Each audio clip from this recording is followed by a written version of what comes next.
మేము ఎవరినో ఒక్కరినో ఇద్దరినో పెట్టుకొని కాదు. ఎవరైతే ప్రభుత్వానికి వ్యతిరేకంగా ప్రభుత్వంలో వండుకుంటూ మాట్లాడటం అనేది అది మంచి పద్ధతి కాదు.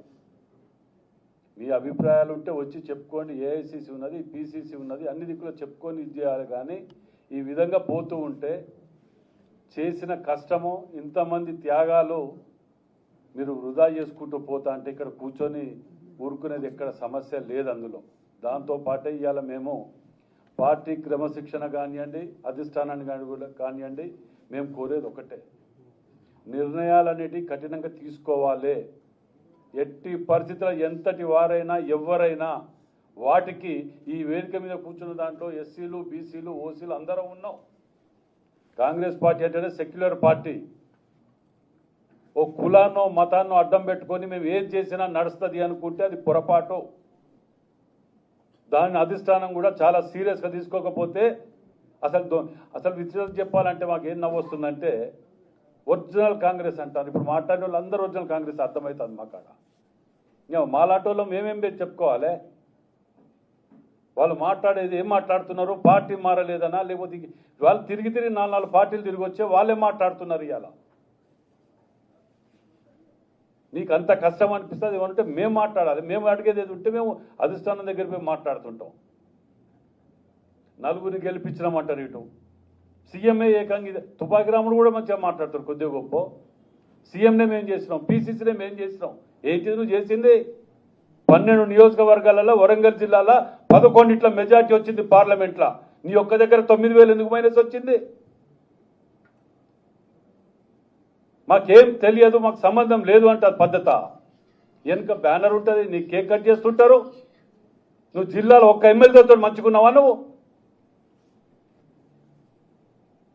పద్ధతి లేకుండా, పాడు లేకుండా, బ్లాక్ మెయిలింగ్ పాలిటిక్స్. ఏ పార్టీకి పోతే నువ్వు ఎల్లదిట్లే మొట్టమొదట టీడీపీ, తర్వాత కాంగ్రెస్, తర్వాత వైఎస్ఆర్సీపీ, తర్వాత బీఆర్ఎస్, మళ్ళా కాంగ్రెస్.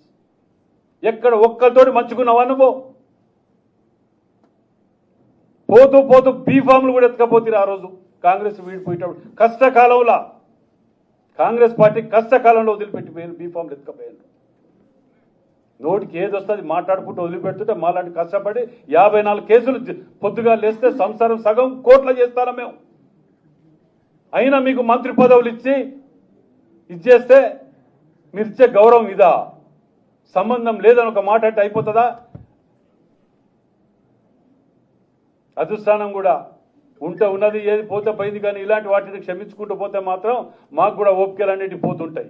మాకు కూడా ఇది లేకుండా పోతున్నది. ప్రజలకు విశ్వాసం కోల్పోయే పరిస్థితులు వస్తున్నాయి. దీని అడ్వాంటేజ్ తీసుకొని బీఆర్ఎస్ దొంగలు ఇటు పెట్టుకొని ఆడనో బీజేపీ వాడో క్యాన్సిల్ చేస్తాడు టూరు సీఎం గారిది పర్మిషన్ ఇవ్వమని. వీడో ఏం చేస్తాడు ఇక్కడ కూర్చొని, ఇక్కడ మొత్తం అత్యవసరంగా అధిష్టానం ఏదో జరిగిపోతుంది కాబట్టి వెనకకు పిలిచాడు వీడంట అంటాడు. అసలే దొంగల ముఠా ఇది. పొద్దుగా లేస్తే దోసుక తిని ఇది చేసుకొని మనం ఇది చేస్తుంటేనే ప్రజలు నమ్ముకుంటే మనకు పట్టం కట్టారు.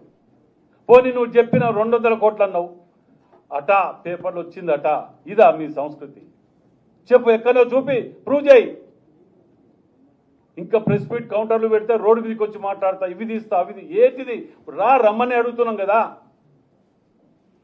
ఏదో గాడుపుల బాణాలేసి పార్టీని అవమానపరచడానికి దీని వెనుక ఎవరికి 2 తీర్ల కుట్రాలు ఉన్నాయి. ఒకటి బీజేపీయో బీఆర్ఎస్ ఇంకెవరో పార్టీది ఉంటుంది దీని వెనుక. లేదంటవా వితిన్ల పార్టీలనే కొన్ని గుంటనక్కలనే 1-2 ఆ గుంటనక్కలు ఎన్నుకుంటే దుకాణం నడిపించాలి. మీ యొక్క స్వార్థ రాజకీయాల గురించి మాలాంటి వాళ్ళని బదనాం చేసి ఇట్లా అవమానపరుచుకుంటూ రక్తం దాగుతా కాంగ్రెస్ కార్యకర్తలది మీ ఎక్కడ పోయినా పర్లే, మా పదవులు ముఖ్యం అనుకుంటే మాత్రం దయచేసి పార్టీలకు బహిష్కరించక ముందుకే వెళ్ళిపోండి.